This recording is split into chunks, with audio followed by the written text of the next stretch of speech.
Hermanito, soy yo. Soy yo, pero oramos. Gracias.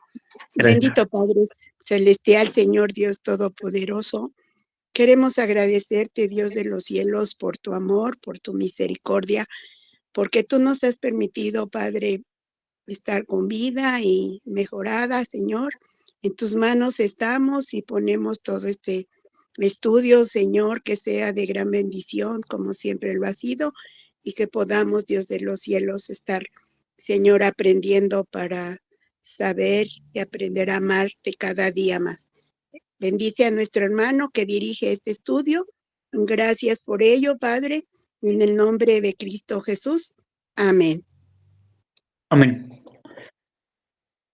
Bien, hermanos, esta meditación o este estudio tiene que ver, ya pasamos lo relativo a la cristología, a la doctrina del espíritu, y hoy vamos a hablar sobre los aspectos o las implicaciones de la aplicación de la redención. Cuando aperturamos el tema, inmediatamente las dos subdivisiones que se presentan para que pues el estudio tenga una buena, un buen entendimiento, son dos subtemas, hermanos. La gracia o lo conocido como la gracia común y la gracia especial. Ambos conceptos no son conceptos así como tal escritos en las páginas de la Biblia, así como tampoco se encuentra el término o el concepto Trinidad, por ejemplo. Pero no porque no estén ahí, no significa que la Biblia no los enseña, ya igual como lo veíamos en el concepto o en la palabra Trinidad. La Biblia sí habla ampliamente de estos dos términos, gracia común y gracia especial. Y bueno, los hemos utilizado para ser más específicos en lo que estamos tratando o en lo que se está diciendo. Y bueno, digo que los hemos utilizado no que nosotros los hayamos creado, sino que a lo largo de la historia, pues los teólogos, los estudiosos de las escrituras, pues han coincidido en el uso de estos términos, ¿verdad? Para hablar de bendiciones de tipo o de carácter general, la gracia común, y bendiciones de tipo o de carácter especial, la gracia especial, ¿vale?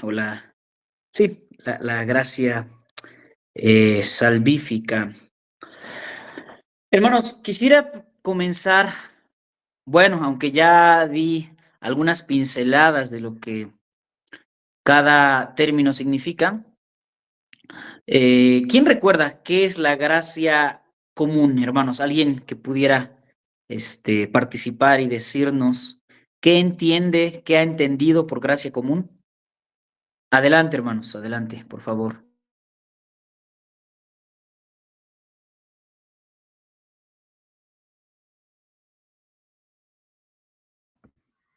Pues sería la gracia, hermano, pues ese favor que Dios muestra a todas las personas indiscriminadamente, no hace acepción, ¿no?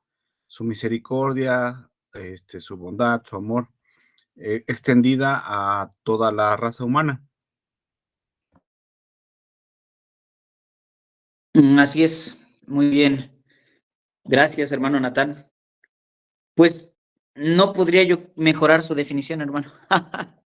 Ya nada más, quizás la única cosa que añadiría sería que estas bendiciones no tienen un fin salvífico, ¿ok?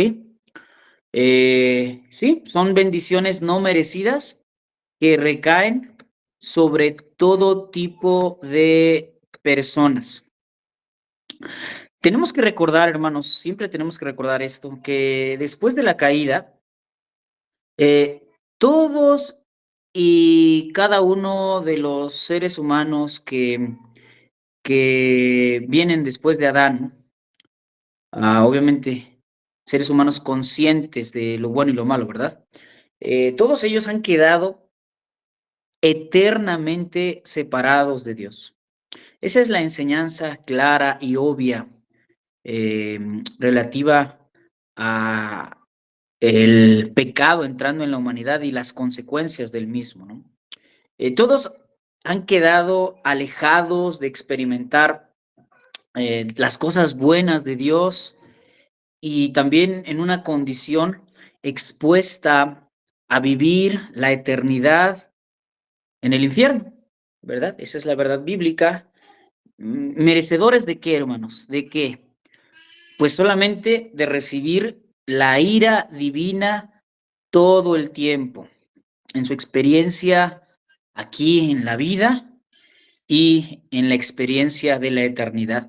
Esta es la realidad de a lo que ha quedado expuesto todo ser humano después de la desobediencia de Adán y una vez que el pecado ha entrado en el mundo y por lo tanto pues ha pasado a todos los hombres. Esto es lo cierto. De hecho, eso es lo que le sucedió a los ángeles, ¿lo recuerdan? De hecho, no recuerdo cuándo fue que tratábamos este asunto, me parece que fue el último domingo del mes pasado, cuando estuvimos en el tiempo de preguntas y respuestas. Esto es lo que le pasó exactamente a los ángeles. Y nos pudo haber pasado a nosotros, hermanos. Nos le pudo haber pasado a la descendencia de Adán. Aquí las preguntas interesantes a plantear sería por qué no nos pasó, ¿verdad? A nosotros. ¿Por qué eso que le pasó a los ángeles que pecaron no le pasó a la descendencia de Adán? De hecho, recuérdenme por favor qué se dijo a esta respuesta, qué se dijo que por qué eso no nos pasó a nosotros, por qué a lo que los ángeles les pasó no vino a sucedernos, no vino a ser la misma experiencia. ¿Alguien lo recuerda?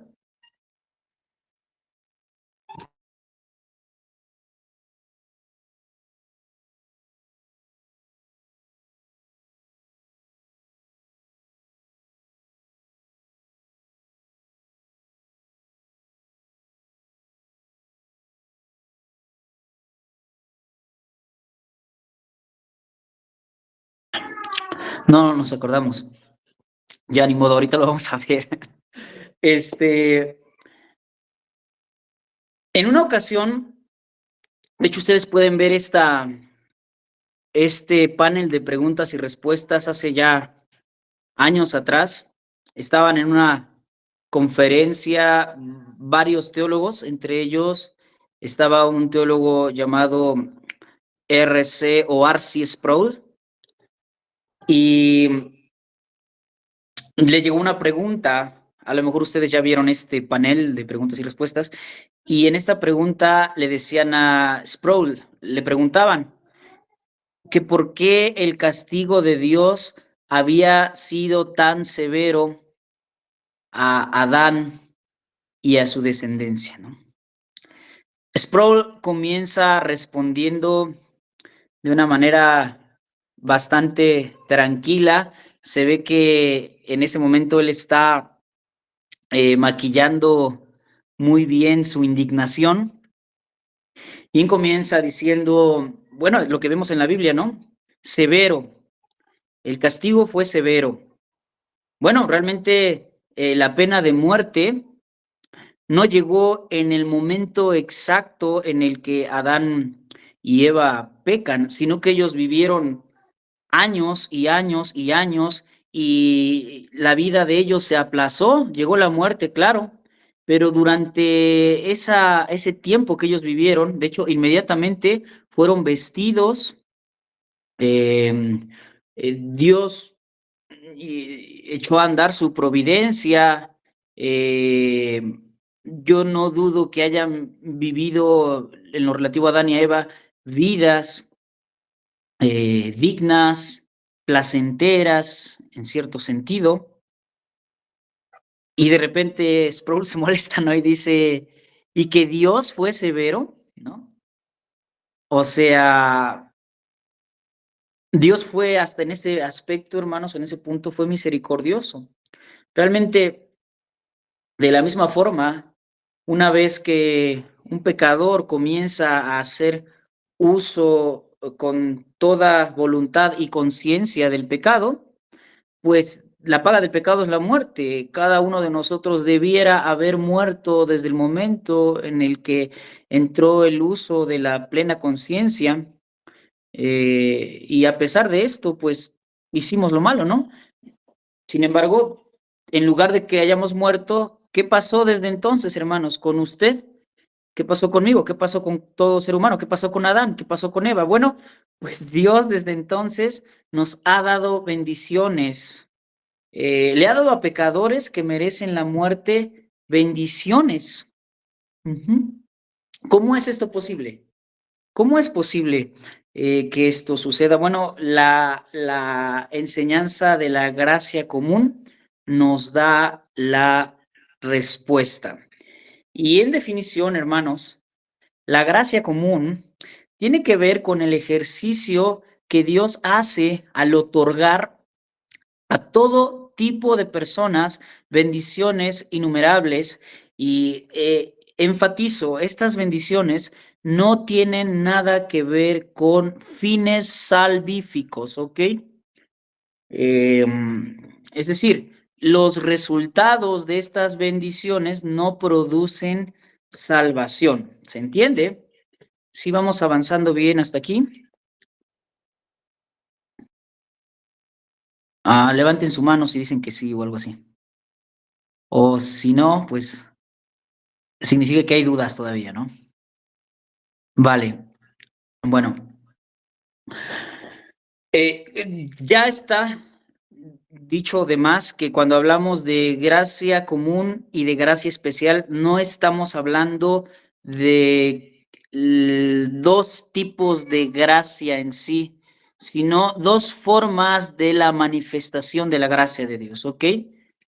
No dos tipos de gracia, sino dos formas de manifestación de la gracia de Dios, cómo es que Él interactúa con los no salvos y cómo es que Él interactúa con los salvos. Así que si entendemos esto, hermanos, pues la gracia común en cierto sentido también fluye de la obra redentora de Cristo, ya que si no hubiera sido por la intervención de Cristo en la historia, eh, eh, Dios ya habría juzgado al mundo. Eso es definitivo.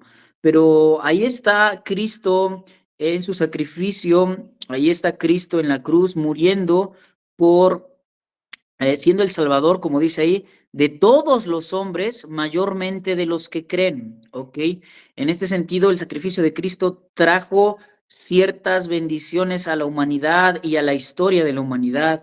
En primer lugar, meditando, pues ha aplazado el juicio de Dios, le ha dado un tiempo mayor a la humanidad y aquí, en este sentido, por eso decimos que fluye de alguna manera de la obra de Cristo, ya que Dios ha aplazado su juicio. Y vamos a ver algunos ejemplos de gracia común, algunos ejemplos bastante obvios. Bueno, en primer lugar, pues el hecho de que los incrédulos sigan vivos es un ejemplo obvio de la gracia común. Lo repito, la paga del pecado es la muerte. En el momento en el que pecamos de una manera consciente, en el que nuestra voluntad está ahí, nuestra conciencia está ahí, lo hacemos a sabiendas de que es malo, pues en ese momento ya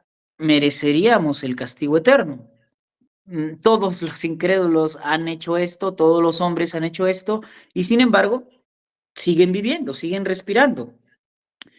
Alguien, por favor, ayúdeme dándole lectura a Hechos 14, 16 al 17, por favor. ¿Quién quiere hacerlo? Levante su mano, por favor.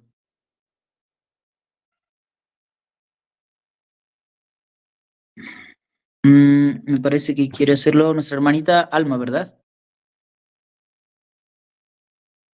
Ok.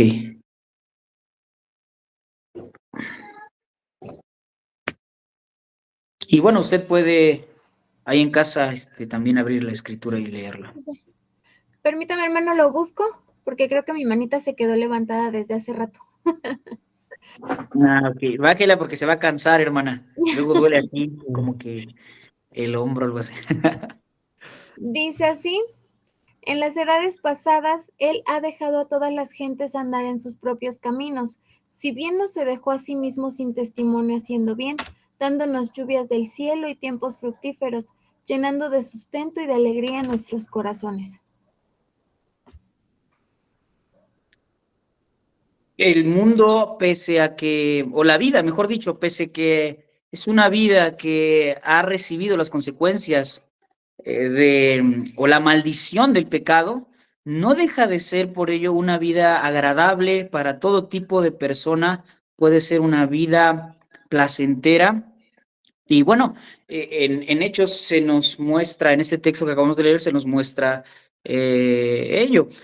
Recordemos también, este texto es esencial, es elemental para hablar de este tema, ¿no? El Señor Dios hace salir su sol sobre malos y buenos y hace llover sobre justos y sobre injustos, ¿vale? Entonces,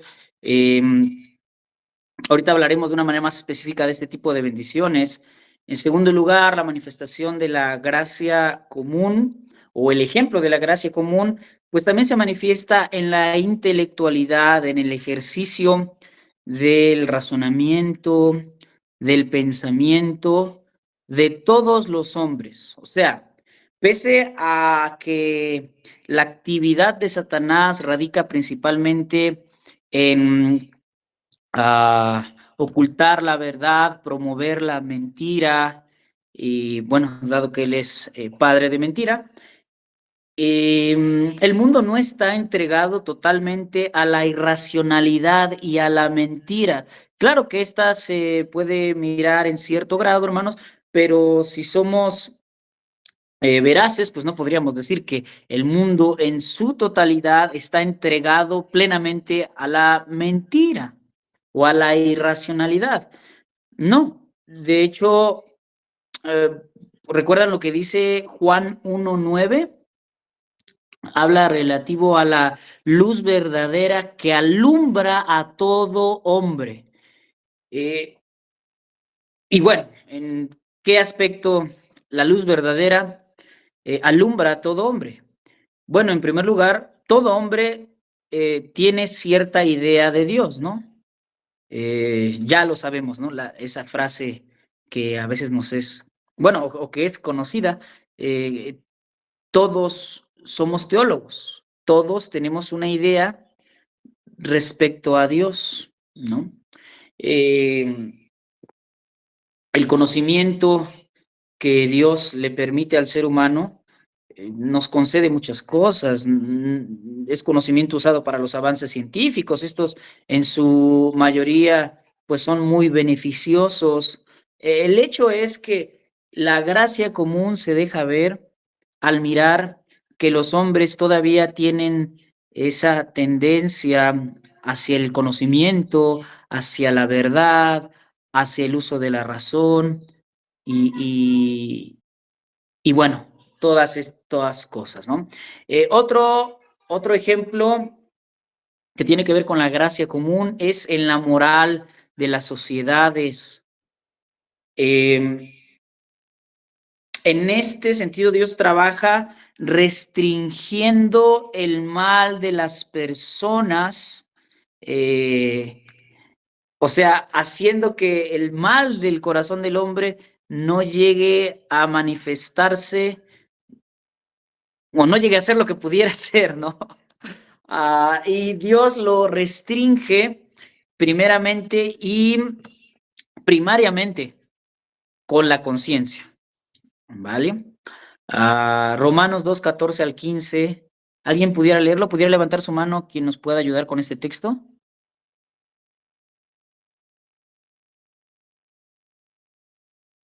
Gracias, hermana. ¿Puede leerlo? Romanos 2:14 al 15. Gracias, hermana Rosario. Dice así, porque cuando los gentiles que no tienen ley hacen por naturaleza lo que es de la ley, Estos, aunque no tengan ley, son ley para sí mismos, mostrando la obra de la ley escrita en sus corazones, dando testimonio su conciencia y acusándoles o defendiéndoles sus razonamientos. Bueno, estamos hablando, gracias hermana, estamos hablando sobre la gracia común, que son las bendiciones que Dios derrama sobre todo tipo de personas de una manera particular, sobre incrédulos, las cuales no tienen fines salvíficos, y estamos hablando sobre los ejemplos de las manifestaciones de esta gracia común, y llegamos al aspecto moral, hermanos. ¿Cómo es que Dios frena el mal o el pecado, incluso en las personas que no son creyentes? Bueno, haciendo uso de su conciencia. Este es el agente primordial que Dios usa para frenar el mal en el mundo. De hecho, la conciencia en los seres humanos, pues, los lleva a establecer reglas morales, a establecer, pues, principios o leyes como que se sancione en cualquier sociedad el robo, el homicidio y demás, ¿no? Esto promovido principalmente por la conciencia. Los matrimonios, otro. Claro que el matrimonio es un pilar de la sociedad y trae muchos bienes. No quiero hablar específicamente sobre todos los bienes que trae, pero bueno, ya hemos hablado de eso. El matrimonio también es un elemento que Dios usa para frenar de alguna manera el mal y traer más orden social. A través de la evangelización también, hermanos, hablando de otra cosa, al menos la evangelización entrando a alguna cultura. Por ejemplo, pensemos en tribus caníbales, por ejemplo, siendo evangelizadas. Algo moral traerá, al menos. No todos serán salvos, pero traerá cambios también secundarios, por así decirlo, que tienen que ver con transformaciones morales en la sociedad. O algo más, pues incluso, incluso la ciencia, al descubrir que el sol se terminará, ¿no? Y todavía más particularmente la Tierra en algún momento colapsará y también dejará de ser. La ciencia misma, al observar el cambio climático y al observar la mala administración que el ser humano está haciendo de los recursos, también de alguna manera Dios lo usa, vean, Dios usa las advertencias de la destrucción de este mundo por medio de la ciencia para crear en el ser humano conciencia, ¿no? Y bueno, esta es otra forma. Las autoridades, obviamente, dice que son puestas por Dios y que son puestas para los transgresores, ¿no? También generan un tipo de control social.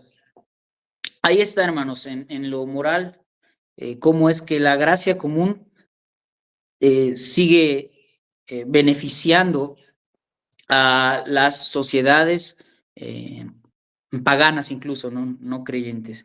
Así que también nosotros resultamos beneficiados, hermanos, en el hecho de que Dios derrame su gracia común en las personas incrédulas. Porque, bueno, por ejemplo, mire, nosotros ahorita estamos teniendo el privilegio de estar conectados, de estar haciendo uso de toda esta tecnología. Yo creo que si hiciéramos realmente un consenso o una evaluación de cuántos cristianos participaron en el desarrollo de esta tecnología, pues veríamos que a lo mejor nada más fueron el 3%, el 4%, el 1%, no lo sé. En su mayoría han sido incrédulos los que han logrado este tipo de avances científicos, los que han logrado transporte, avances en la medicina, avances en esto o en aquello.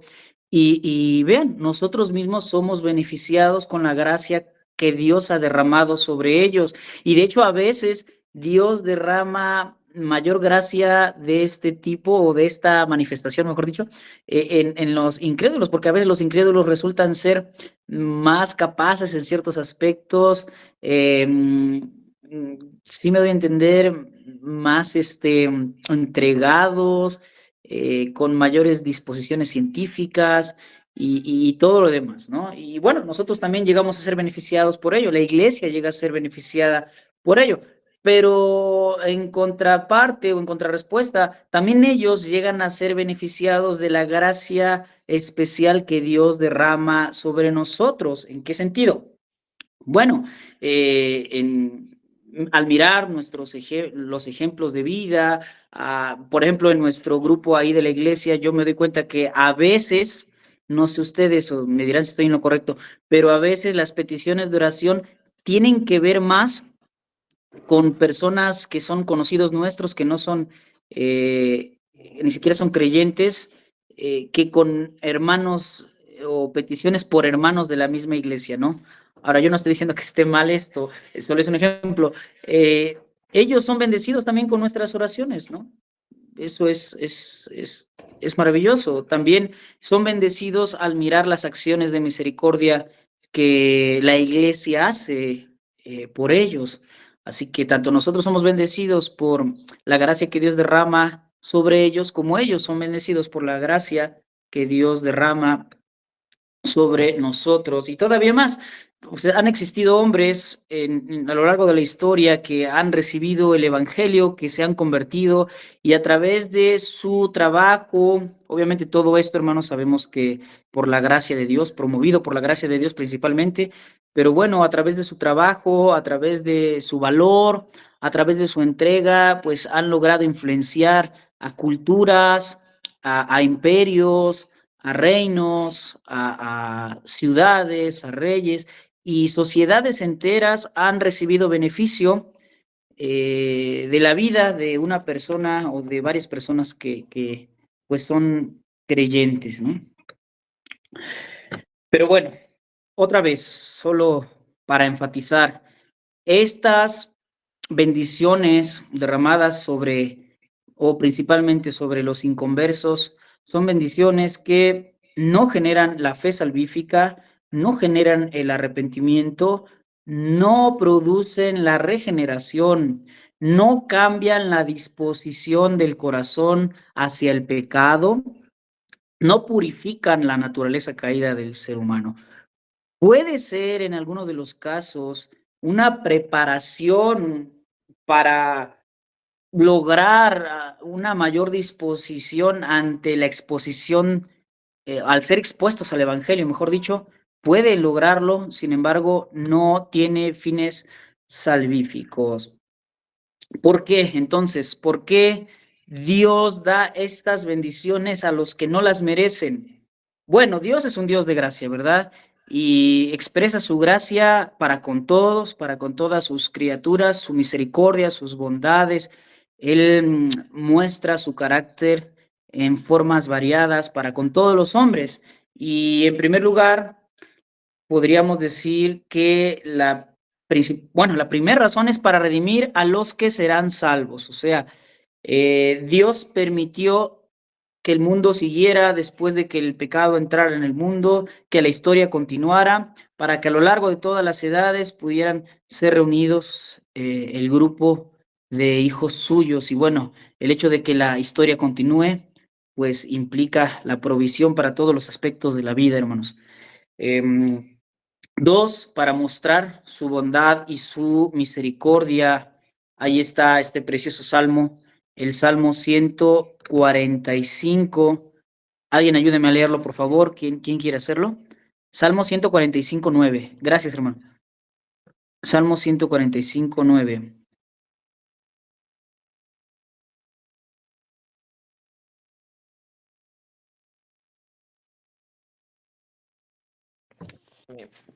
Permítame, hermano. Salmo 145, 9. Sí, hermano.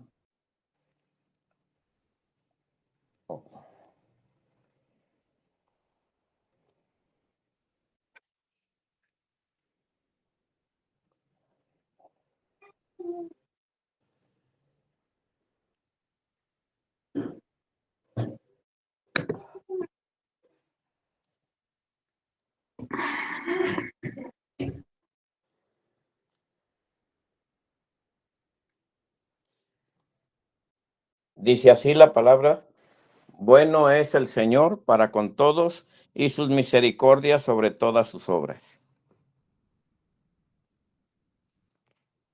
Gracias, hermano. Muchas gracias. La misericordia del Señor es para con todos.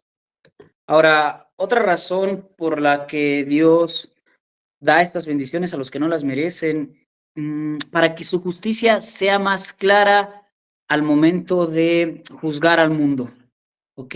Romanos 2:5. Ustedes han de recordar este texto. Yo lo voy a leer. Romanos 2:5.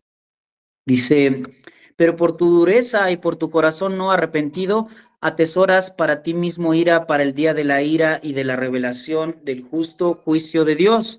¿Verdad que es diferente, por ejemplo, cuando viene alguna sanción, pero esta sanción ha estado acompañada con anterioridad de advertencias, de muestras de paciencia y todo esto, ¿no? O sea, Dios le mostrará al incrédulo, al impenitente, que Él estuvo manifestándose de una y de otra forma, y así Él le calla la boca a todo el mundo, ¿no? Y no hay,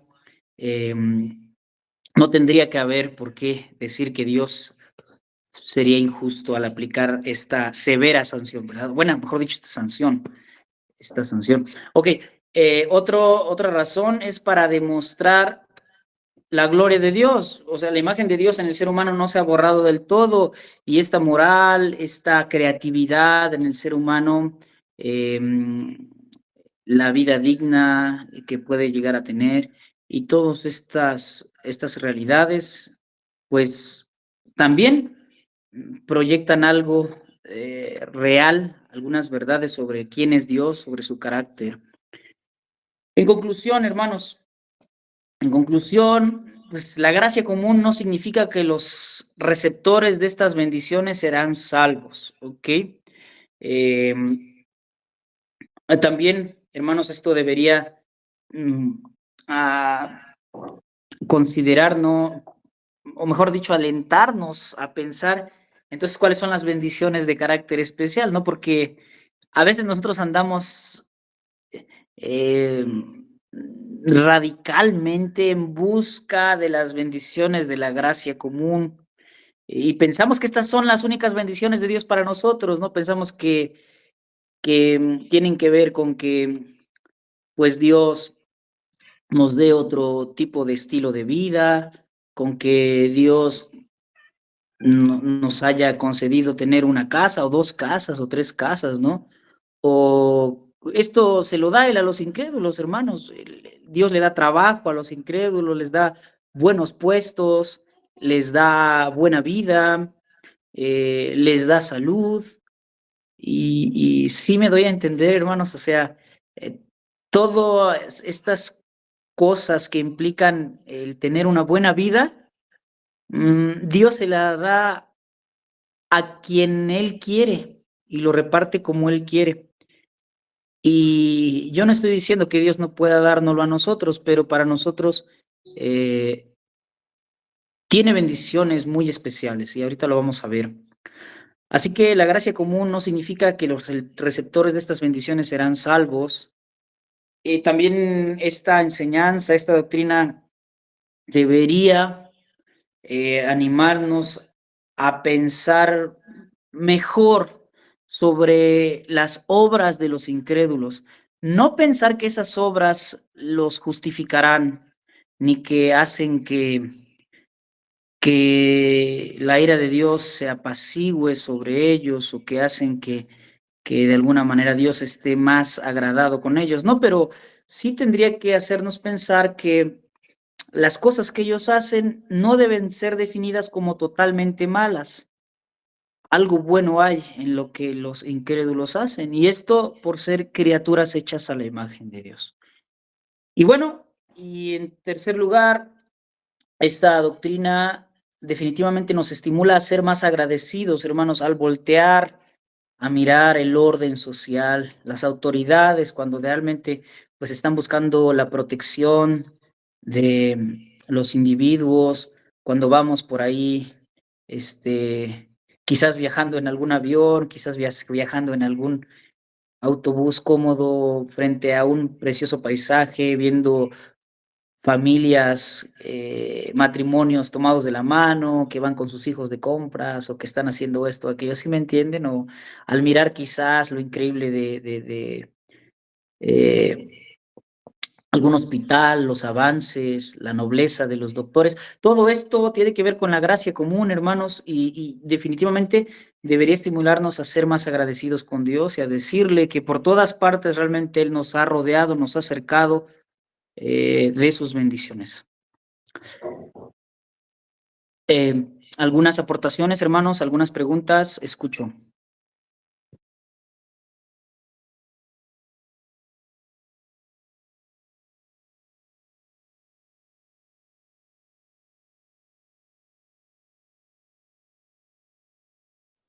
Podemos decir que desde que Dios nos permite abrir los ojos al nuevo día, ver la naturaleza que nos rodea, esas son pues bendiciones comunes que nos da a todo ser vivo, a todo ser humano. El disfrutar de salud, de gozar, de gozarnos con la presencia de nuestros seres queridos y tener pues la posibilidad y el deseo de aprender de su palabra son bendiciones que nos da el Señor y esas son bendiciones comunes. Sí, hermano, en parte sí, aunque recordemos que la gracia común está más relacionada con los incrédulos, hermano. Ok, gracias.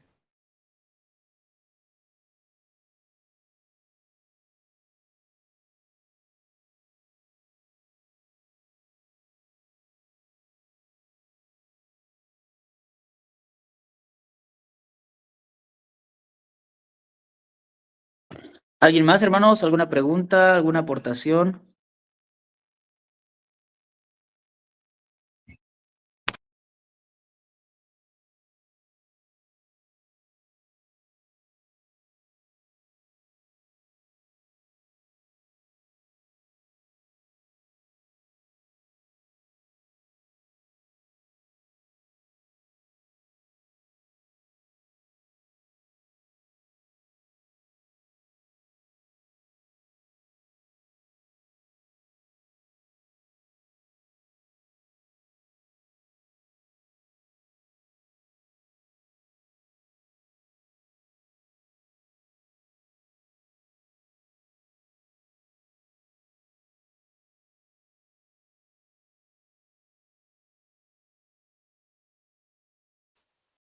Bueno, damos por hecho que entonces quedó claro, ¿verdad? Si no sacan una, o si al menos tienen una pregunta del examen mala, se los voy a reprochar, hermanos. Bueno, vamos a avanzar. Ahora, pues, si ya vimos lo que implica la gracia común, pues ahora avancemos a ver qué queremos decir al hablar de gracia especial. Y ahora sí, estamos hablando de la aplicación de la redención a nosotros. Cronológicamente, hermanos, ¿cómo empieza nuestra redención? ¿Alguien lo recuerda? Cronológicamente, ¿cómo empieza nuestra redención?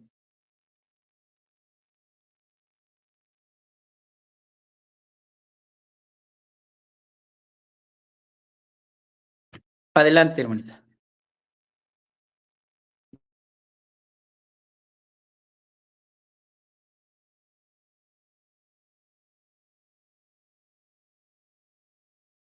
Creo que no tiene activado su micrófono, hermanita Rosario. Perdón. Sí, quizás me estoy confundiendo, que es con la disposición que el Señor tiene para con nosotros o con la predestinación. Sí, es correcto, hermana, es correcto. Nuestra salvación empieza con la disposición de Dios, con la elección de Dios. Hay algo conocido en términos latinos se conoce como el Ordo Salutis, que tiene que ver con el orden de nuestra salvación. El Ordo Salutis pone nuestra redención de manera cronológica, o los aspectos de nuestra redención de forma cronológica, comenzando, como ya lo mencionó usted, hermana Rosario, con la elección, avanzando hacia el llamamiento, regeneración, conversión, justificación, adopción, santificación, perseverancia, muerte y glorificación. Son los 10 eslabones, ¿no?, que unen la cadena de la redención o de nuestra redención, los cuales nos muestran hasta donde podamos conocer el principio de nuestra redención y el final de nuestra redención. Pero bueno, el primero de estos eslabones o el inicio de la cadena, pues es conocida como la elección o la predestinación. Pero de una manera más precisa, se conoce como elección incondicional. ¿Ok? Esto sí me gustaría que lo anotaran por ahí si están haciendo notas. Elección incondicional. Antes de definir bien a qué nos estamos refiriendo, acompáñenme por favor a Efesios capítulo 1, verso 1. Efesios capítulo 1, verso 1. Vamos a leer al menos hasta el verso 14. Pablo, apóstol de Jesucristo, por la voluntad de Dios, a los santos y fieles en Cristo Jesús que están en Éfeso, gracia y paz a vosotros de Dios nuestro Padre y del Señor Jesucristo. Bendito sea el Dios y Padre de nuestro Señor Jesucristo, que nos bendijo con toda bendición espiritual en los lugares celestiales en Cristo. Vean aquí el término bendición espiritual. Está más relacionada con el concepto de gracia especial, las bendiciones de tipo de carácter especial, más que con lo que acabamos de ver, ¿no? La gracia común o las bendiciones para todo tipo de personas. Que nos bendijo con toda bendición espiritual en los lugares celestiales en Cristo, son bendiciones en Cristo para los que están en Cristo, según nos escogió en Él antes de la fundación del mundo, para que fuésemos santos y sin mancha delante de Él, en amor, habiéndonos, y usa otro concepto para hablar de la elección, habiéndonos predestinado para ser adoptados hijos suyos por medio de Jesucristo, según el puro afecto de su voluntad. Y también aquí muestra, dijimos que nuestra elección es una elección incondicional, lo cual, como veremos más adelante, tiene que ver con que su ejercicio volitivo, el ejercicio volitivo en el ser de Dios no consistió en un aspecto fuera de Él, en haber visto algún aspecto fuera de Él, alguna virtud fuera de Él, sino que simple y sencillamente radicó en Él. ¿Ok?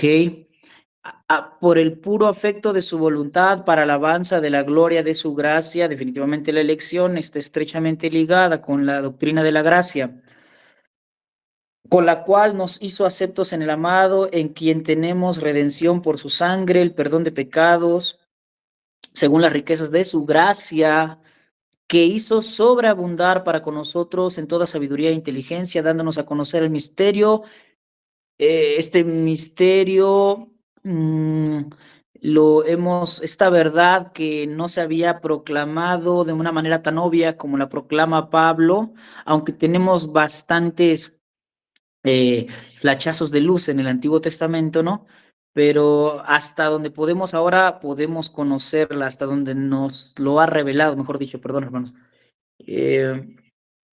conocer el misterio de su voluntad según su beneplácito, el cual se había propuesto en sí mismo de reunir todas las cosas en Cristo, en la dispensación del cumplimiento de los tiempos, así las que están en los cielos como las que están en la tierra. En él asimismo tuvimos herencia, habiendo sido predestinados conforme al propósito del que hace todas las cosas, según el designio de su voluntad, para que seamos para alabanza de su gloria. Nosotros los que primeramente esperábamos en Cristo, en él también vosotros, habiendo oído la palabra de verdad, el evangelio de vuestra salvación, y habiendo creído en él, fuisteis sellados con el Espíritu Santo de la promesa, que es las arras de nuestra herencia, hasta la redención de la posesión adquirida para alabanza de su gloria.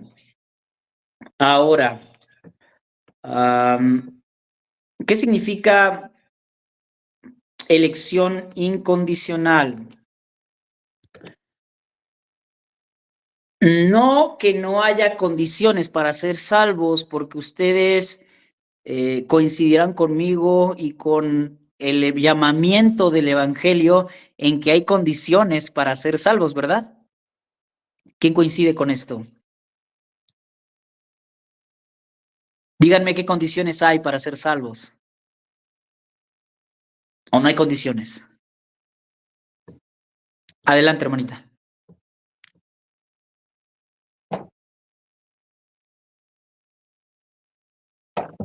Sí, hermano, el arrepentimiento y la fe. Así es, exactamente. Entonces, al hablar de elección incondicional, no estamos diciendo que la salvación no tenga condiciones, ¿ok? Sino que, o más bien, que Dios, o mejor dicho, sobre qué base Dios escoge salvarnos. Si esas razones están fuera de Él o están en sí mismo, ¿ok? ¿Sobre qué condición nos eligió? Hay quienes llegan a creer en la elección o la predestinación por conocimiento anticipado. ¿Hay alguien que sepa sobre esta propuesta? Elección por conocimiento anticipado. Hermano Germán, ¿ha escuchado hablar de esto?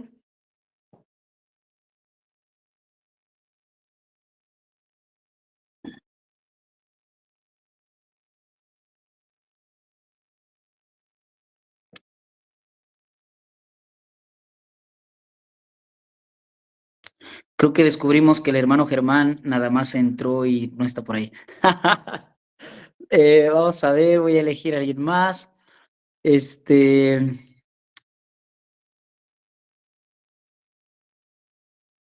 Hermana Aurorita, que es realmente nuestra hermana Angelina, ¿verdad?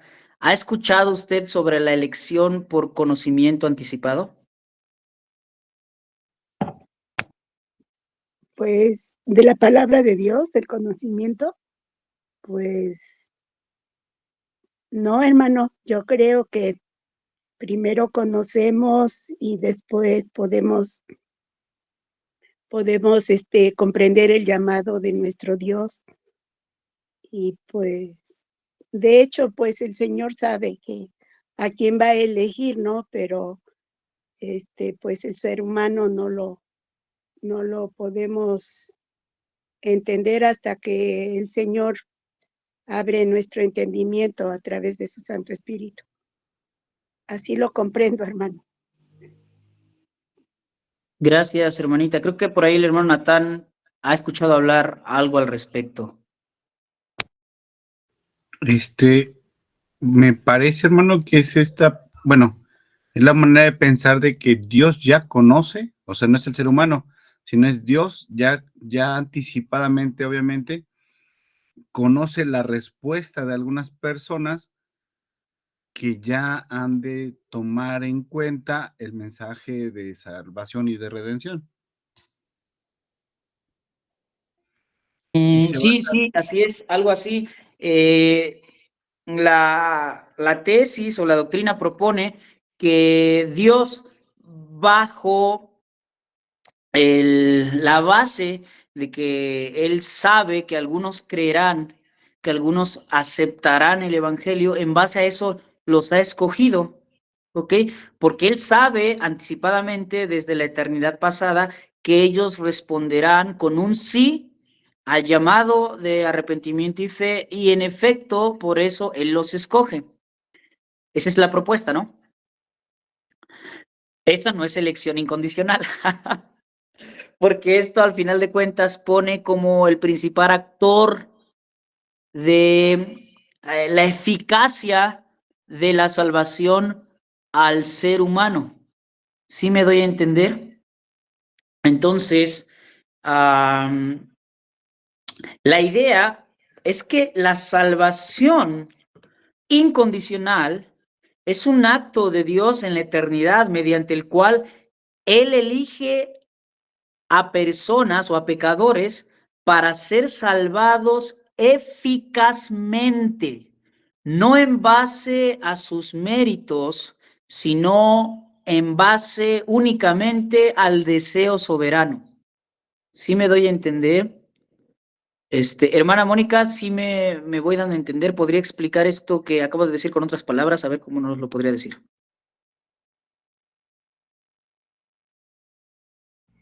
Bueno, ¿sí me escucha? Sí, hermana.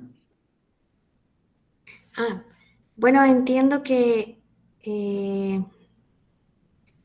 se trata de no de algo que nosotros hagamos como seres humanos, sino por la voluntad de Dios de darnos la salvación. Si dependiera de nuestros, no sé cómo decirlo. Sí, si dependiera de nuestra condición, de que vamos a aceptar o no vamos a aceptar, ya no sería por la mera voluntad de Dios, sino que nosotros tendríamos ahí una parte, pero no es así, sino que es por la mera voluntad de Dios. No sé, algo así. Sí, hermana, está muy bien, está muy bien. ¿Se imaginan, hermanos? Lo he dicho en más de una ocasión, gracias, hermana, que Dios nos hubiera dejado la eficacia de la mayor obra que Él ha hecho, que es la obra de la salvación, a nuestra responsabilidad. O sea, si hubiera dejado ese tesoro, hermanos, en voluntades caídas, en corazones caídos,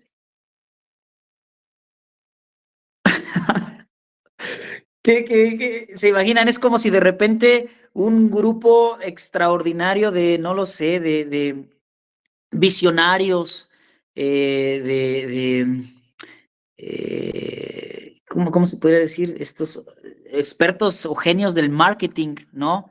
Quieren hacer una campaña masiva sobre un producto y tienen toda la logística hecha a la perfección, tienen el producto perfecto, tienen todo según su proyecto para triunfar, ¿no?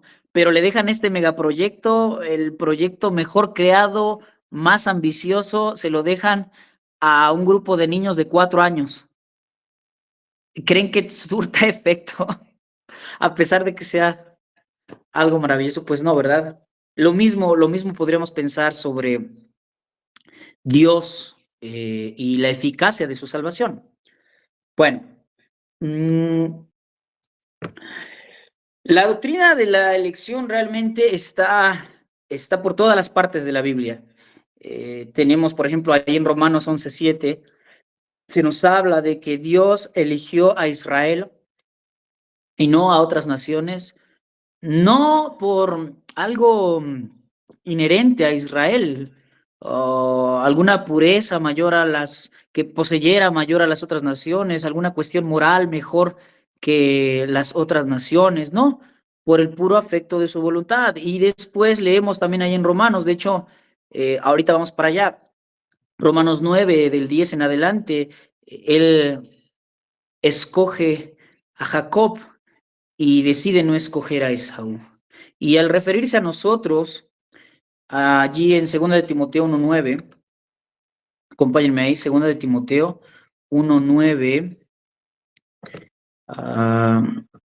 dice, quien nos salvó y llamó con llamamiento santo, no conforme a nuestras obras, sino según el propósito suyo y la gracia que nos fue dada en Cristo Jesús antes de los tiempos de los siglos, ¿vale?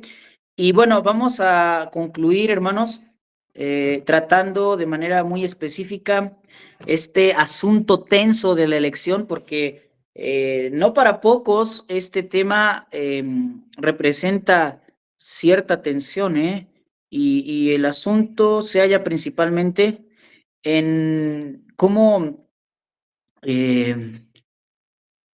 razona nuestra mente ante el exponernos ante esta realidad de que Dios ha escogido a unos y ha decidido no escoger a otros, ¿ok? Vamos a Romanos 9, hermanos, Romanos 9, y desde el verso 10, de hecho, déjenme decirles que Pablo ya venía hablando sobre el tema de la elección en Romanos capítulo 8, pero ahora él quiere ilustrar más el tema, quiere dejarlo en la medida de lo posible, lo más claro que se pueda, y por eso continúa hablando del asunto en Romanos capítulo 9, y veamos cómo es que Pablo aborda este tema, que para muchos es un tema un poquito conflictivo, que crea conflicto mental, que crea tensiones. Romanos 9:10, hermanos.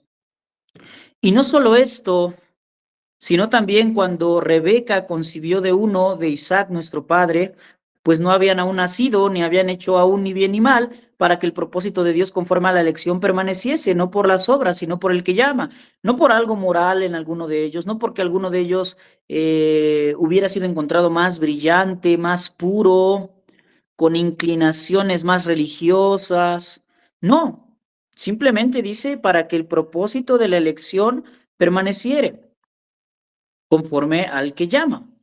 Se le dijo, el mayor servirá al menor. En esta ocasión, Dios cambia el modelo, la forma culturalmente, el modelo era que el primogénito era el que adquiría la mayor parte de la herencia, era el que adquiría cierto renombre y cierta autoridad. Pues aquí Dios decide invertir el asunto y dice, el mayor servirá al menor.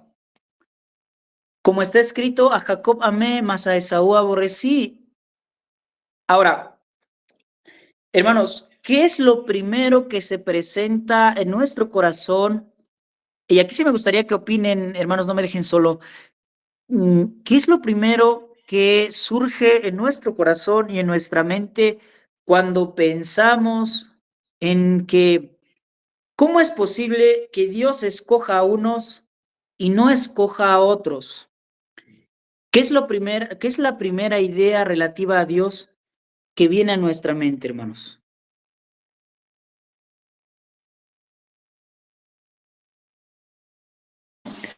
Cierta discriminación. Muy bien, es cierto, exacto. ¿Qué más? Ustedes, hablen, hermanos, hablen. Cierta discriminación, dice el hermano Alfonso.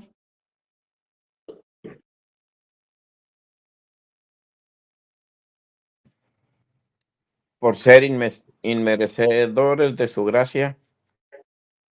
No escuchamos todo su diálogo, hermano. ¿Sí me escucha? Ahí ya. Por ser inmerecedores de su gracia. Eso no lo entiendo, hermano.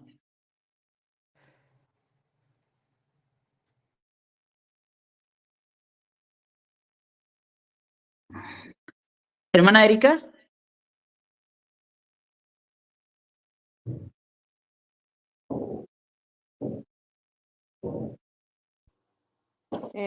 No, pues la verdad, hermano, es que hasta racionalmente a veces ni lo puede uno, o sea, entender.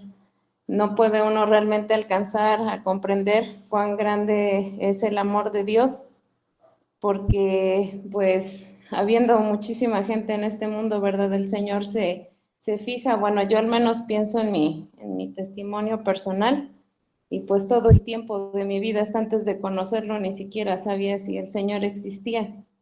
Y pues cuando uno, pues menos lo espera, el Señor está ahí, no, ni antes ni después, en el momento justo. Ah, ok, muy bien, hermana. Hermana Daniela Martagón, ¿cuál es el primer conflicto que se presenta ante nuestro razonamiento al mirar que Dios escoge a unos y no escoge a otros? Después de usted, hermana Daniela, va nuestra hermana Mónica. Hermano, yo lo que siento es no es la tuya, mami. Bájale tantito a la tuya.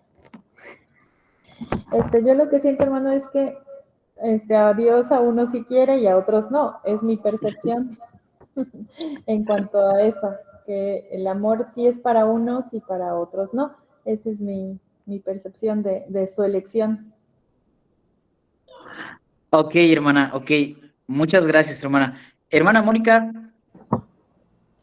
Sí, bueno, creo que una reacción inmediata sería pensar que es injusto, como por qué tiene favoritismo con, con algunos y a otros no está tomando en cuenta, ¿no? Podría ser como que la primera reacción que venga a nuestra mente al pensar en esto. Exacto, exacto. Injusticia. Injusticia, nuestro hermano Alfonso dijo, discriminación. Hermana Rosario. Hermano, pues sí, coincido con todos que ciertamente no podemos entender esta parte como muchas otras doctrinas. Y bueno, venía a mi mente, o viene a mi mente cuando un ejemplo que quizás no sirva mucho, pero cuando Jesús le dice a Pedro, ya casi cuando el Señor está por como despidiéndose, ¿no?, de sus discípulos para volver al cielo, y le dice a Pedro, este, que, que bueno, después habrá de ir a donde no quiere y lo atenderán, algo así, no recuerdo bien el pasaje, y y Pedro pregunta sobre Juan y dice, ¿y qué de este? Y el Señor le dice, ¿qué a ti si yo quiero que él quede cuando yo venga? Entonces, viene a mi mente ello, ¿no? Que el Señor es soberano y pareciera que tiene favoritos, pero pues es su soberanía. Ah, muy bien, hermana. Es un muy bonito ejemplo de la soberanía divina. Sí, es cierto. Gracias, hermana. Me parece que también nuestra hermana Silvia y nuestra hermana María Lara levantaron su mano. La pregunta que lancé al aire, la repito, hermanos, ¿cuál es la primera reacción de nuestro razonamiento cuando se nos presenta la idea de que Dios escoge a unos y no escoge a otros? Adelante, hermana Silvia y hermana. Ay, no me acuerdo quién más levantó la mano. Yo la Bueno, levanté, bueno, estoy en el de mi esposa, que es María Rebeca. adelante, Bueno, hermano, adelante. yo sé que Dios no tiene favoritos, pero sí tiene, conoce más bien a nuestros corazones. Dios conoce nuestros corazones y sabe que realmente lo amamos. Porque, por ejemplo, el Judas Iscariote, que fue destinado para traición, no porque él se haya arrepentido en el último momento iba a ser salvo, sino que él ya estaba escogido para eso. Yo creo que Dios conoce nuestros corazones de cada uno y sabe quién realmente lo ama y quién realmente nada más, digámosle que vulgarmente como se dice, no lo ama, ¿verdad? hipócritamente lo ama, o sea, dice, yo lo amo, pero realmente en su corazón no lo es. Entonces yo sé que Dios conoce nuestros corazones para decir, ¿sabes qué? Pues tú sí realmente me amas, como Pedro lo amó. Ese es ese es mi punto de vista. Ok, hermano, o sea, usted propone la idea de que Dios ha escogido a algunos porque estas personas a las que él escogió manifestaron cierto amor hacia él. No siento amor, sino que Dios conoce nuestros corazones. O sea, Dios sabe que realmente yo amo a Dios y reconozco a Jesucristo, ¿no? Pero hay personas que realmente ni lo reconocen, ni lo aman, ni tienen la oportunidad de conocer a Jesús. O sea, nunca les Ok. llegó el mensaje, que nunca fue como las etnias, por ejemplo, que son muy apartadas, jamás les hablaron de Jesús. Entonces esas personas, pues obviamente, pues no van a ser salvas porque pues nadie les habló. Ok. Perfecto, hermano. Ahorita, de hecho, voy a responder algo que tiene que ver con el planteamiento suyo, hermano. Por ahí la hermana Silvia y después el hermano Natán levantaron su mano. Hermanos, recordemos la pregunta. ¿Cómo comienza el año? Bueno, hermanos, yo pienso que nuestro Señor Dios Como que hay dos micrófonos activados, hermana, el de la hermana Daniela y el suyo. Ya. Hermano.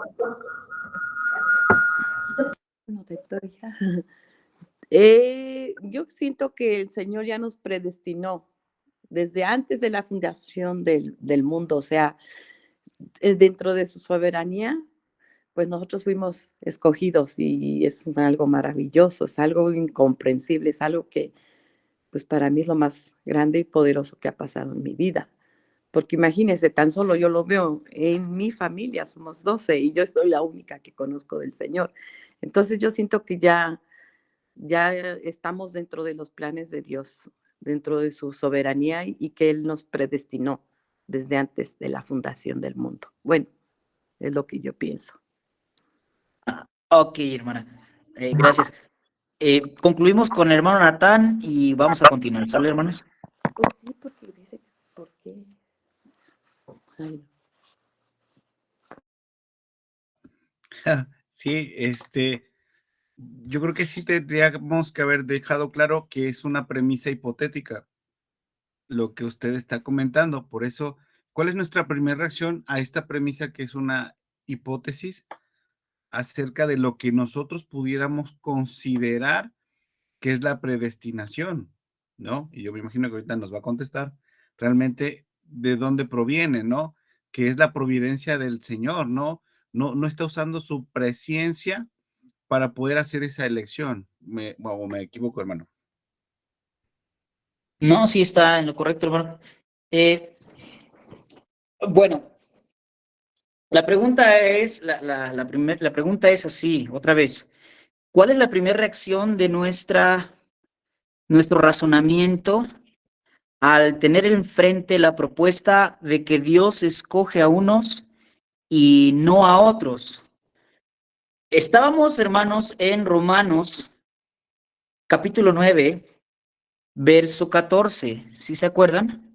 Hasta ahí nos quedamos. Y saben, la posible respuesta del razonamiento humano es tan esperado, era tan esperada, que Pablo, anticipándose a esta reacción común de nosotros ante esta doctrina, se adelanta en el verso 14 y dice, ¿qué pues diremos? ¿Que haya injusticia en Dios?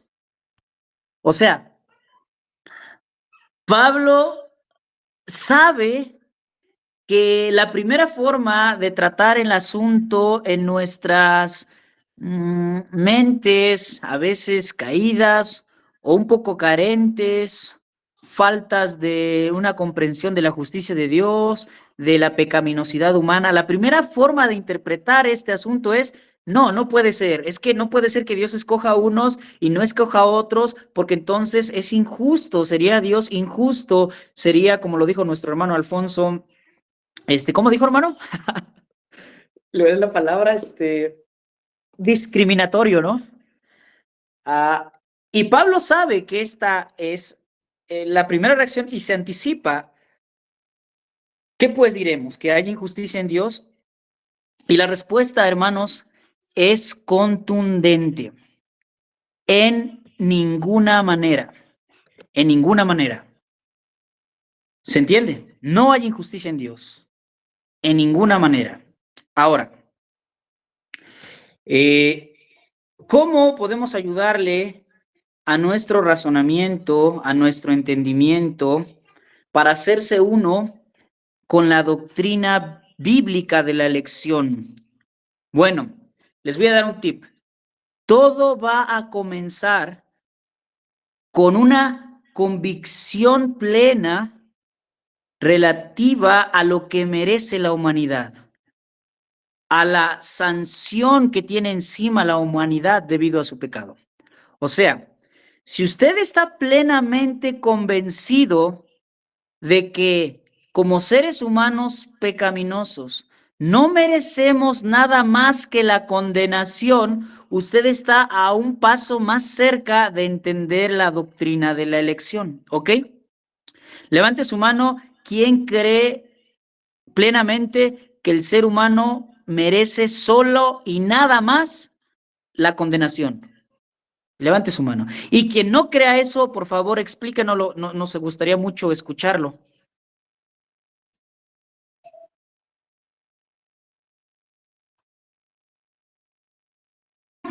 ¿Ok? ¿Todos creemos entonces que el ser humano merece solo y nada más la condenación, hermanos? Bien, estamos a un paso más cerca de entender la doctrina de la elección. Ahora, si todos merecemos la condenación, hermanos, ¿Dios sería injusto al condenarnos? Levante su mano, ¿quién cree que si todos merecemos la condenación y si Dios nos condena, actuaría de forma injusta? Levante su mano. Pues yo diría que no, porque es nuestra elección seguirlo o no seguirlo. Eso ya es nuestra selección, porque nos da la oportunidad de decir eres o no eres. Sí, bueno, pero pasando de lo volitivo, de la realidad de que hay una respuesta en nosotros hacia el Evangelio, solamente quedándonos con el sencillo planteamiento. ¿Dios sería injusto si condena a seres que ya merecían la condenación? Levante su mano, ¿quién cree que Dios sería injusto? Bueno, creo que ahí, no sé, pero ¿verdad que no, hermanos? De hecho, Pablo nos acaba de decir, no, en ninguna manera. Dios no sería injusto si condenara a todo el mundo, así como condenó a los ángeles que pecaron voluntariamente. ¿Y por qué no sería injusto? Pues porque la humanidad merece esta condenación. Hermano Gabriel, ¿levantó la mano, hermano?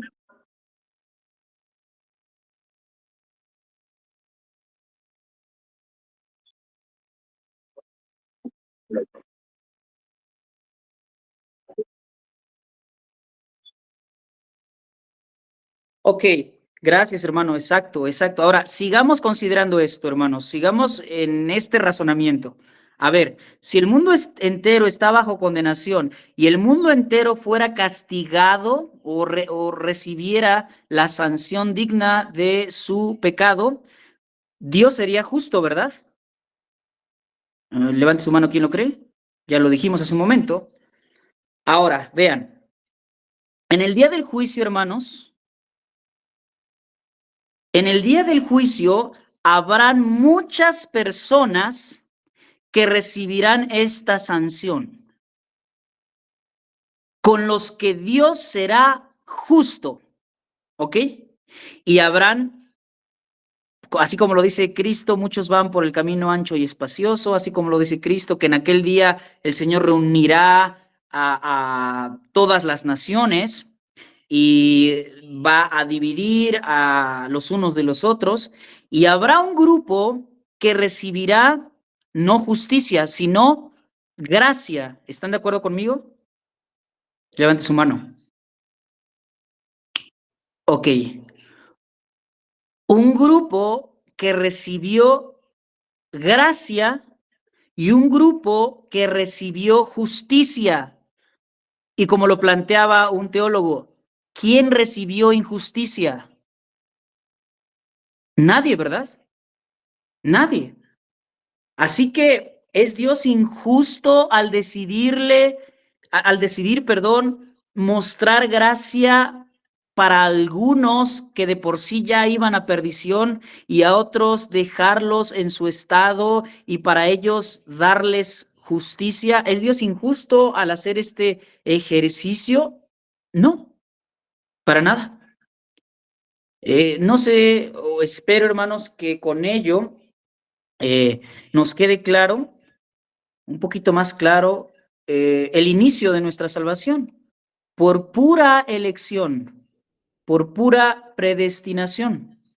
Tiene que ver solo con lo volitivo de Dios. Obviamente, decía por ahí hace rato nuestro hermanito, ¿verdad?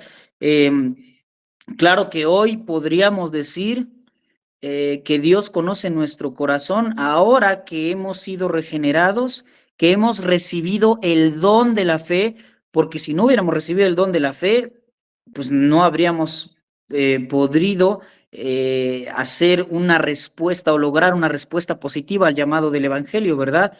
Dios conocía nuestro corazón antes de darnos el don de la fe. ¿Y qué corazón era? Pues no era un corazón en el que si lo abrías tú, como en las caricaturas sale, ¿verdad? Salían rosas y puros colores y cosas bonitas. No, era un corazón perverso, era un corazón caído, era un corazón que detestaba a Dios de una o de otra forma.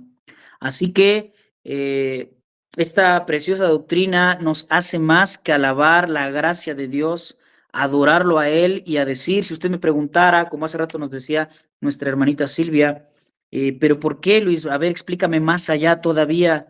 ¿Por qué a ti y por qué no a tus vecinos? ¿Por qué a ti y por qué no a tus hermanos? ¿Por qué a ti y no a ese hombre que es más moral que tú, que es mejor que tú como hombre? ¿O a esa persona que como persona es mejor que tú? ¿Por qué a ti y no a él? Y ahí sí, yo ya no podría responderle, no lo sé. Hasta donde se me ha revelado, ha sido la elección de Dios, ha sido su decisión. Por ahí estábamos en la escuela dominical, ¿verdad? Y yo ya no quise continuar porque no era el tema, pero alguien decía, por ahí estábamos enfatizando simplemente porque Dios quiso, y alguien dijo, no, no solo porque Dios quiso, sino por eso. Pero hermanos, realmente, aunque no quiero sonar controversial, pero la Biblia sí afirma que por su voluntad, o sea, porque Él quiso, no redimió a los ángeles, y porque Él quiso, nos redimió a nosotros. O sea, todo sea para alabanza de la gloria de su gracia. Y qué bueno, hermanos, qué bueno que porque Él quiso. ¿Saben por qué? Porque si hubiéramos dejado esto a los seres humanos, a ver quién de los seres humanos hubiera querido, ¿saben cuántos hubieran querido? Pues nadie. Nadie. Qué bueno que fue por Él, por su voluntad, y no por la de los hombres, no por la de nosotros. Y usted quiso y respondió sí al Evangelio porque primero Dios le dio la fe, y yo también. Hermanos, conclusiones, preguntas.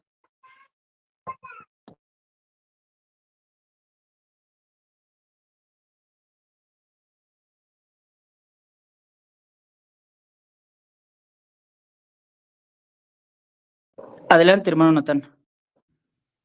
Gracias, hermano. Partiendo del contexto de Romanos 9, la premisa viene siendo Éxodo 33, 19, ¿no? Dice el Señor, yo tendré misericordia, le dice a Moisés, de quien yo tendré misericordia. Y esa es la premisa que pone el Señor, ¿no? Y aquí está hablando acerca de Saúl y de Jacob y cómo aborrece a uno y favorece a otro.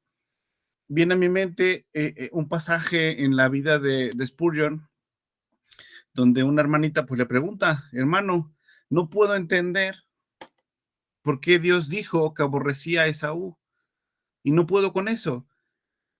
Y Spurgeon le contesta, esa no es mi dificultad, señora. Fíjese que mi dificultad o mi problema es entender cómo Dios podría haber amado a Jacob, porque ambos merecían ser aborrecidos, ¿no? Pero decidió amar a uno más que a otro. Y esa es la premisa que parte Pablo, lo que está considerando en ese contexto, ¿no? De Éxodo 33:19. Y es eso, o sea, esa es la gracia, ¿no? Como todos merecemos ser aborrecidos, todos merecemos estar apartados de Dios, y aún así Él nos buscó. Y esa decisión parte de la providencia. Él nos predestina desde la misión de Cristo. Y somos encausados no por lo que él en su presciencia o en el hecho de saber que Él pudiéramos decidir o no, no parte de ahí, parte desde la provisión que Él puso para redimir a la humanidad, que es en Cristo Jesús, Señor nuestro. Así es, hermano. Sí, muy bonito ejemplo. Y es cierto, al final de cuentas, Pablo termina su razonamiento ahí en Romanos, pues hablando de la voluntad de Dios, ¿no? Yo tendré misericordia del que tendré misericordia. Y esa es la última causa que encontramos relativa a nuestra elección. ¿Alguien más, hermanos? ¿Alguna pregunta?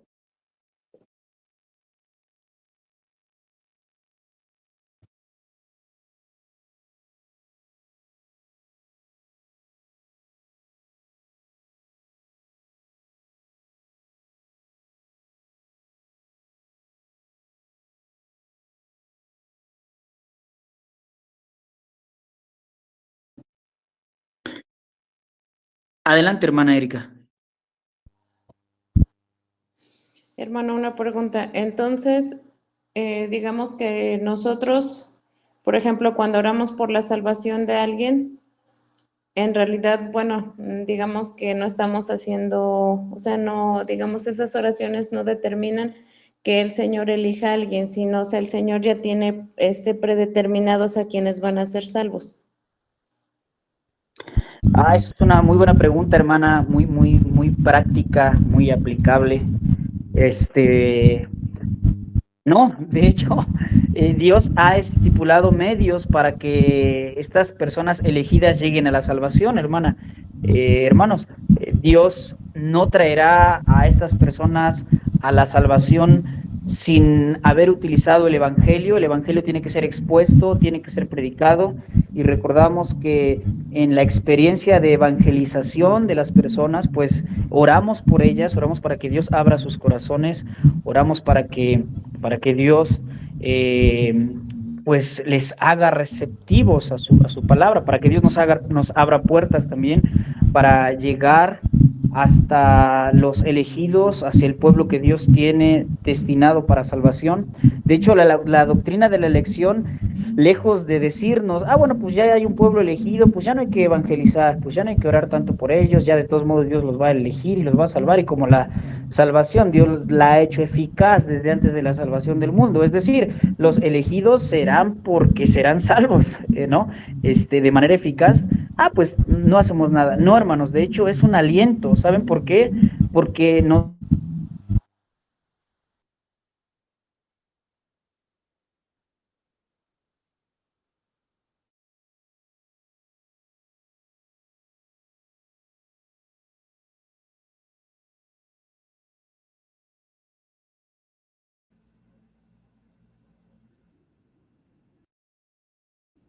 Sí, tampoco yo escucho.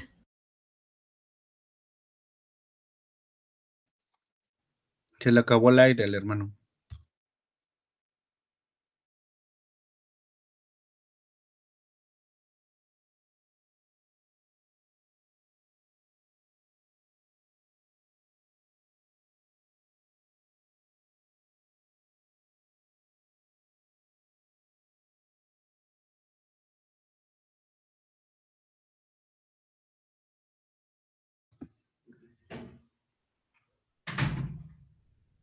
Yo creo que ahorita en lo que se conecta el hermana Erika, lejos de desmotivarnos o lejos de decir, bueno, pues el Señor ya sabe, ya para qué nosotros vamos a hacerlo, pues Dios nos encargó, es la gran comisión de predicar el evangelio y hacer discípulos a todas las naciones, porque pues el único que tiene la omnisciencia es el Señor. Y es un mecanismo que nos debería motivar, ¿no? Porque pudiéramos tener, pues, con nosotros a hombres, a mujeres, que pueden cambiar el destino de muchas otras personas, ¿no? No es, en vano predicar, no es en vano compartir el evangelio, sino más bien es esa oportunidad que Dios nos da también para poder compartir el amor que Él ya nos ha dado a nosotros.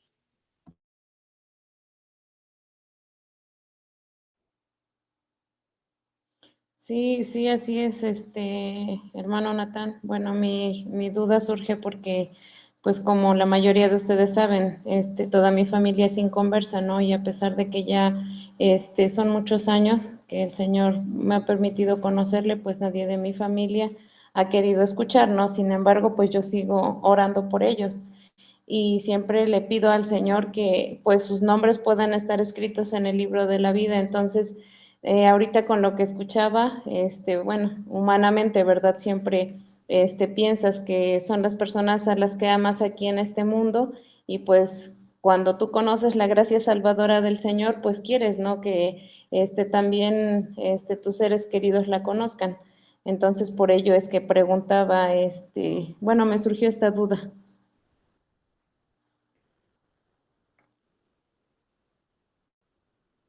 Sí, así es. Recordar también que el tiempo en el que nosotros hemos de caer en los brazos de nuestro Señor Jesucristo, pues es diferente para cada uno. Hay quienes siembran la semilla, hay quienes más la han de regar, pero el quien ha de dar la regeneración es el Señor Jesucristo.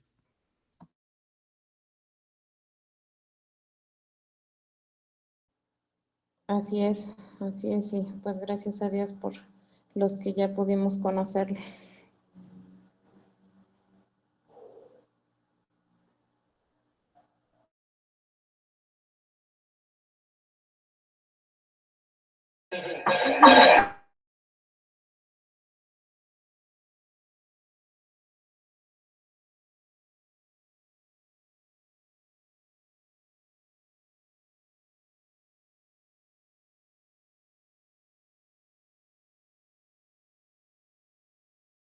Hola, hermanos, ¿Ya me escucho, hermanos?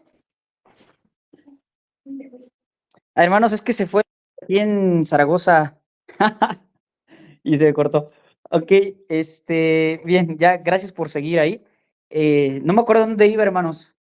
Estaba respondiendo a la hermanita Erika y decía que la enseñanza de la lección, lejos de estimularnos a no evangelizar, a no orar por las personas, nos asegura que el evangelismo terminará en salvación, porque Dios ha destinado a algunos para que la eficacia de la obra de Cristo pues resulte en algo positivo, ¿no?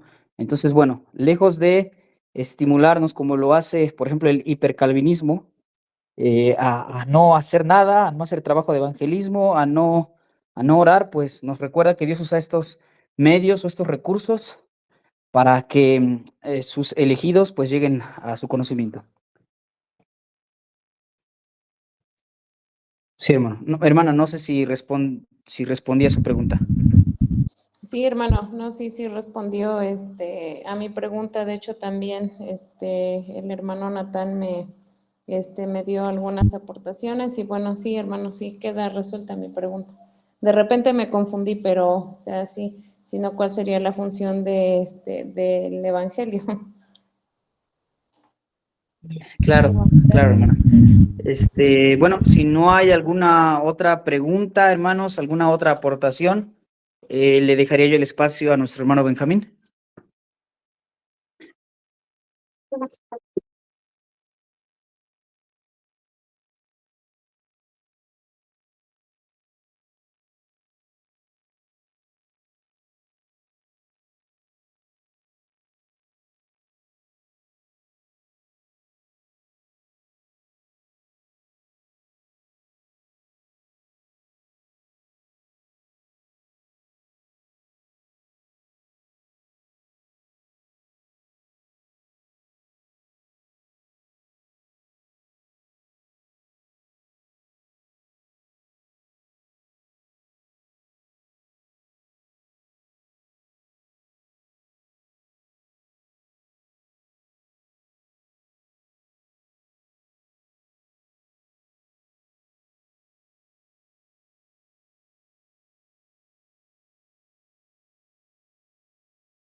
Dios les bendiga, hermanos.